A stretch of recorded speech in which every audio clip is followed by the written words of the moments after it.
The criminal laws of Russia is very strict. Mas stricto pa sa Pilipinas. So kindly just I'm pleading na huwag kayong gumawa. Do not do anything that will jeopardize the relation at masama ang maging masama ang tingin nila sa atin. Obey the laws, follow the procedure.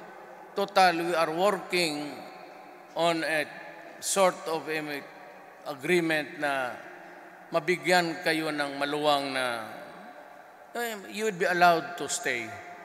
Gusto lang nilang malaman, pati ako, stricto rin ako because gusto ko malaman kung ilan yung hindi Pilipino sa lugar ko. They come and out. There's a country there that maraming citizens and some of them are really into drugs. At alam nila na napapatay kasi nga sa droga. I've been talking to the ambassador. I'm pleading you just tell them that it's very dangerous here in the Philippines also. Baski saan droga, bitay talaga eh. That is why I refuse to intervene. Lalo na yung sa ibang country, sa China, yung OFW, sabi ko ayaw ko. Kasi alam nila, stricto talaga ako sa droga.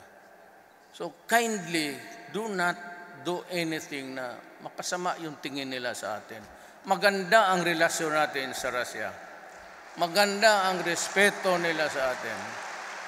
Alam mo, sa totoo lang, compared to the United States, sa kabaitan lang, ito sila hindi marunong mga Europeans. Hindi marunong magtingin ng kulay o ano. Like in Amerika, sabi nila, a free and democratic society. Niwala ka dyan. Mayroon talagang discrimination. Dito, well, of course, you cannot be above the military, bawal.